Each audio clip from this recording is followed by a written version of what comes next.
Alarms punch through the air as 5 trauma patients roll in at once. Monitors chirp and wail, IV poles rattle, and the doors keep swinging. Nurses call out vitals while gurneys bump for space. Emma Carter steps in at a controlled glide, lab coat crisp. She moves without wasted motion, eyes tracking every line and tube. Her hands reset the instrument trays into a roll-to battlefield layout built for blind grabs. Needle, clamp, suture, tubing all fall into a pattern. Her fingers know better than sight. She checks oxygen tanks, cracks, valves, watches the gauges settle. She taps a monitor, confirms waveforms, and drifts to the bed with gray lips. Dead in 5 minutes, she says to the room that suddenly goes still. A nurse stops mid-step, and the ceiling lights feel louder than breath. Her gaze holds a guarded distance, the look of someone who has waited for blasts that come without warning. She scans shoes, pockets, hands, and exits as if mapping a blast zone. Calm rides her shoulders even as the stretcher rails click and the suction hums. No one here knows the miles behind that calm, only that the room now follows her pace. Metropolitan General fills a city block and runs like a factory built for speed. It is the largest trauma center around, proud of numbers, proud of pace, proud of seniority that decides who speaks first. The halls carry a hum that blends fluorescent buzz with distant sirens. People learn the pecking order on their first week, or they learn it the hard way. Her personnel file sits thin in HR. It lists a transfer from an out-of-state military medical facility and almost nothing else. The blank spaces do more talking than the lines. No one knows what she did before or why she came here. Her apartment a few blocks away feels more like a base camp than a home. 1 cot, 1 table, shoes lined like gear. Everything clean and ready. Before the sun breaks, she runs through drills that move from prone to standing, holds core planks until breath settles, then slips into a quiet run that treats traffic and footsteps as a moving map. She finishes with a cold rinse and a calm face.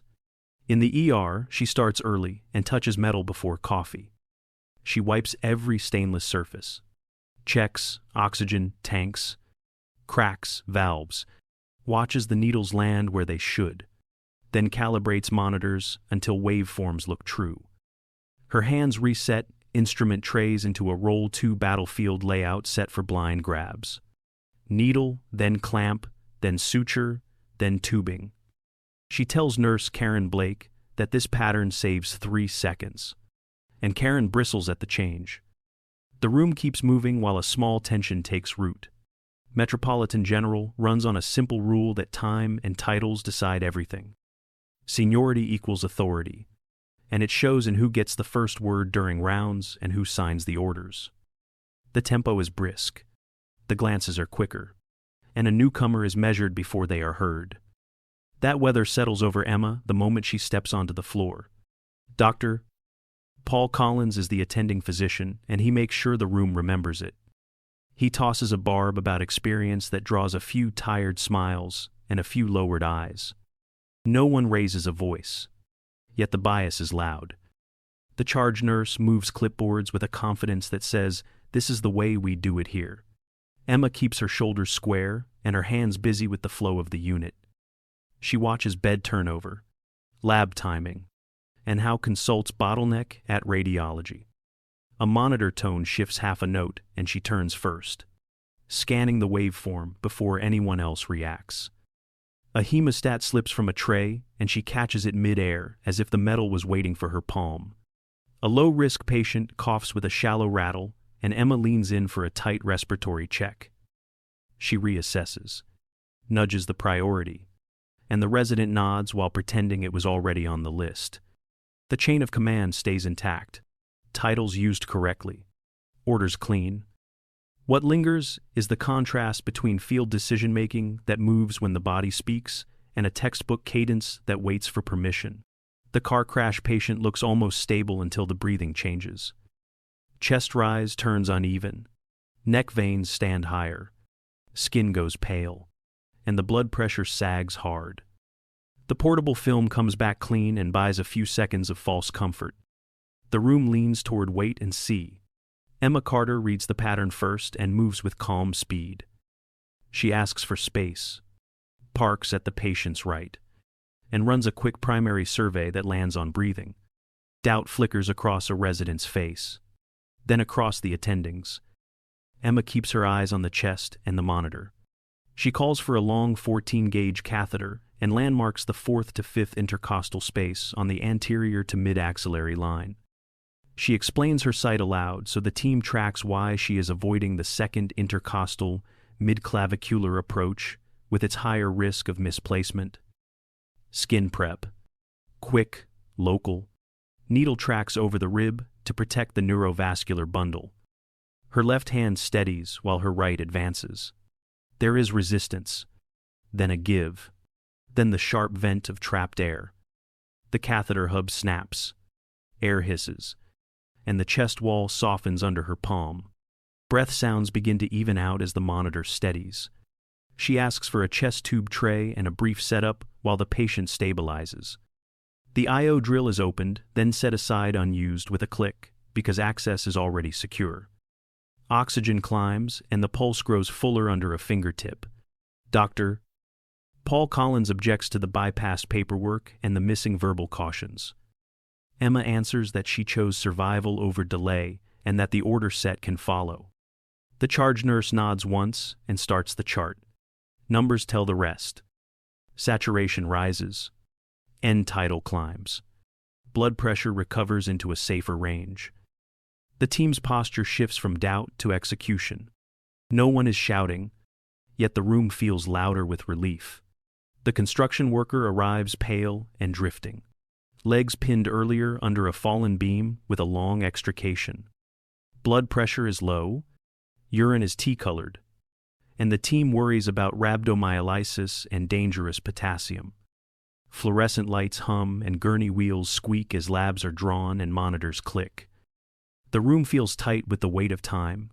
Emma stands near the doorway because she has been pushed to administrative work this shift. She speaks in a steady cadence that fits the flow of care and calls for early isotonic fluids wide open with close monitoring of urine output.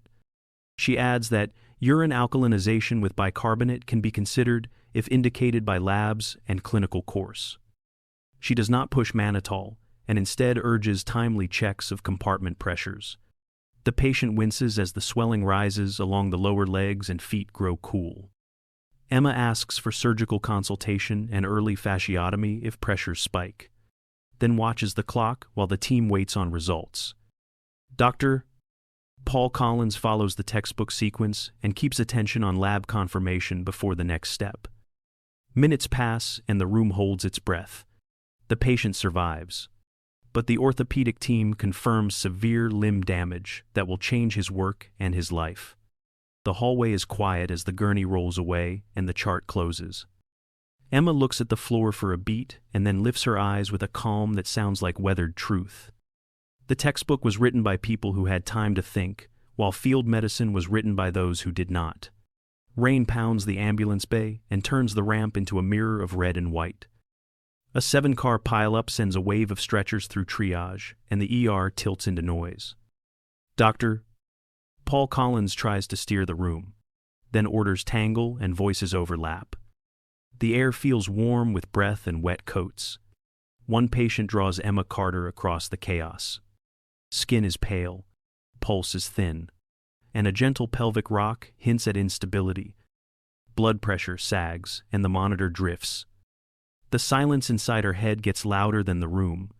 She cuts through the noise with clear commands that match the facts. Place a pelvic binder now centered over the greater trochanters, not the iliac crests. Hands slide the device under and pull across until the fabric clicks. The pelvis compresses and the patient exhales as if a door just closed on hidden bleeding. She calls for massive transfusion protocol with a 1-to-1-to-1 plan and confirms roles for cooler, runner, and recorder.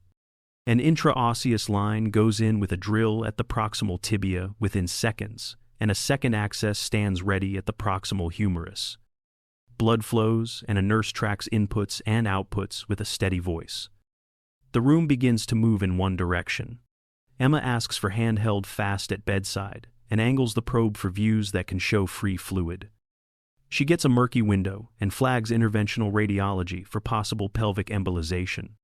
She asks the charge nurse to have Reboa standby if the pressure crashes again. Airway stays clear. Warmed blankets go on, and the vents on the binder are checked. The first cooler arrives, and the team hangs units in sequence while a timer ticks. Core temperature is guarded, and the patient's color improves by degrees. Blood pressure nudges up, and the pulse fills in the wrist. The stretcher steadies, and the confusion thins into a working calm. The locker room sits quiet, lockers humming with the air vent. Emma opens a metal door and lifts a small faded patch with careful hands. The fabric reads Roll 2 Surgical Team Helmand AO. The edges rubbed thin by time. Beside it rests a scorched military medical ID, stamped Trauma Command Forward Surgical Team E. Carter. The plastic warped by desert fire. Rumor moves faster than a pager here. By mid-morning, nurses trade quick looks that land and slide away. Someone notes how Emma never flinches when alarms jump. Another remembers her catching a falling clamp. The mind lingers on threads and burn marks. Small proof the past still breathes. Upstairs, the administrative floor runs at a different temperature. The hospital CEO receives a polite encrypted email from the Department of Defense that asks to verify employment for Dr. I. Emma Carter. The language is neutral and spare. No explanations offered. Only a request to confirm status. The message is logged at once and forwarded according to hospital policy. Security calls upstairs with a steady voice trained for moments like this. A group of USMC Force Recon Marines is in the lobby asking for Dr. Carter. Their posture focused and respectful. They are not here for care. They are here for a person, and something larger is about to surface. The mass-casualty alert hits as sirens stack outside and gurneys flood the bay. An IED has struck a USMC convoy near the reserve base, and 6 service members arrive in quick sequence. Among them is Major General Lucas Reed, USMC, pale and gasping with muffled heart tones. The room tightens as monitors rise and fall like surf. Dr. Paul Collins moves to the general first and starts clearing space by rank. The triage board skews and voices rise as priority follows insignia instead of injury. Dr. Emma Carter steps to the charge nurse and resets the plan to proper MCI triage using START or SALT. She frames care around CABC so catastrophic hemorrhage is addressed before anything else. Emma scans the general and reads distended neck veins, hypotension, and distant heart sounds.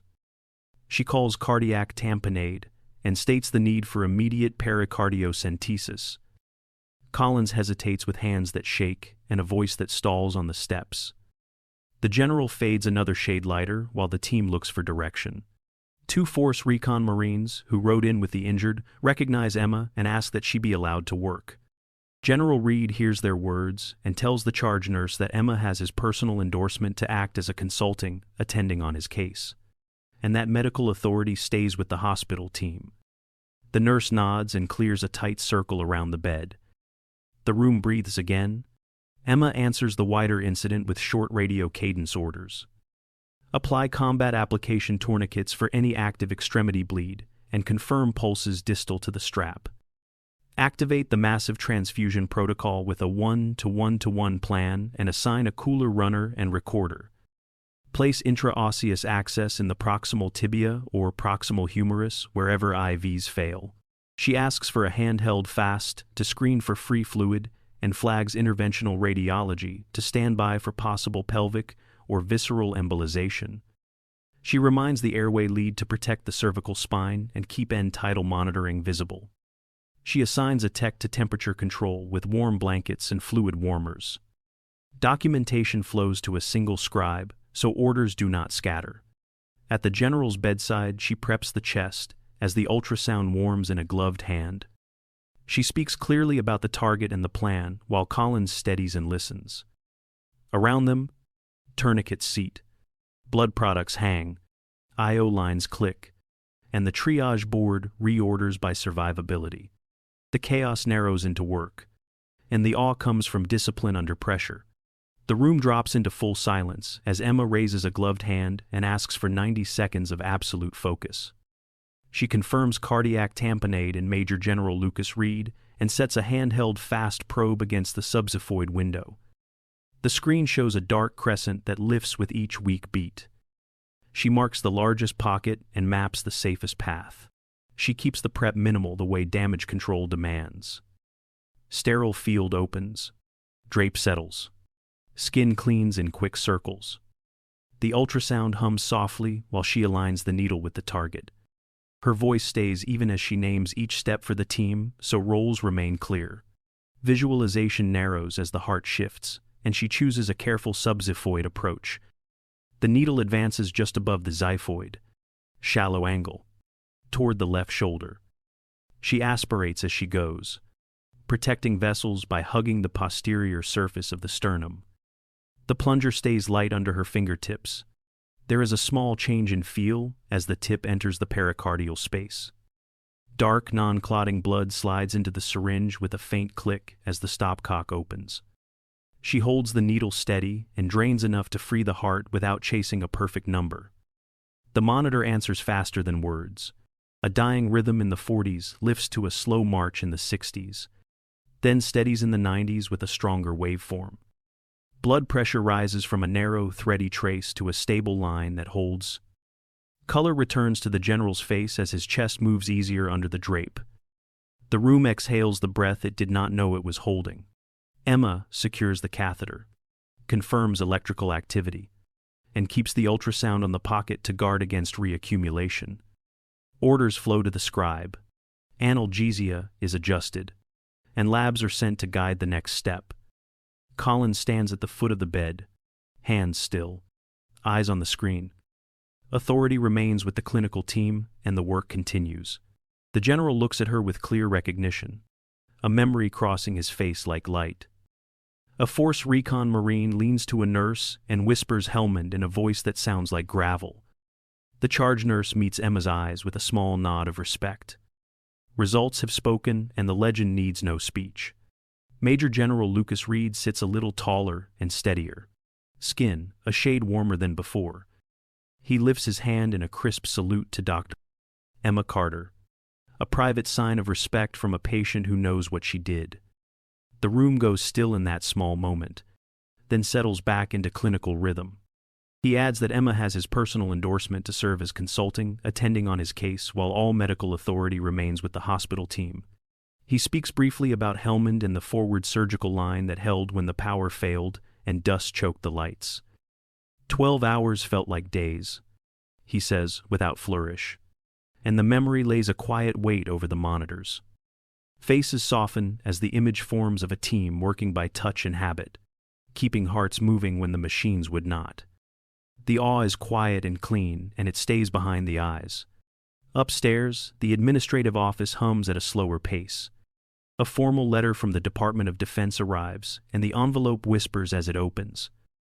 The text recognizes Emma as a national asset and offers a direct commission in the United States Navy Medical Corps at the rank of Lieutenant Commander 04, the branch that supplies physicians to Marine units.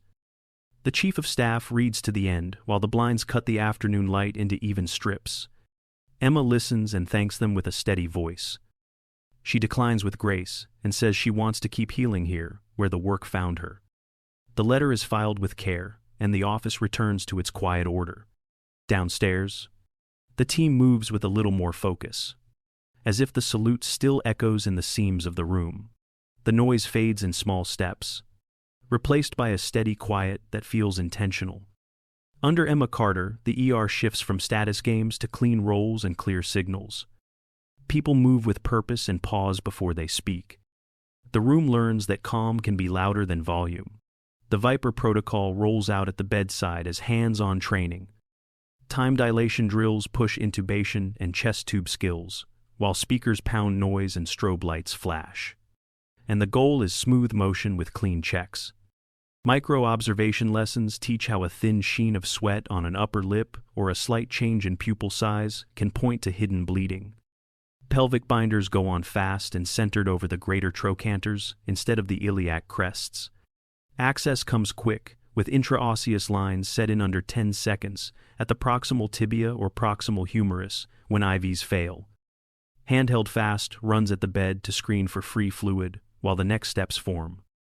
Massive transfusion protocol activates with checklists, rolls, and a single scribe so orders stay tight. The team starts to trust the rhythm that the quiet creates. Paul Collins asks to learn and accepts Emma's ground rules. He leaves the textbook in his locker and follows field discipline.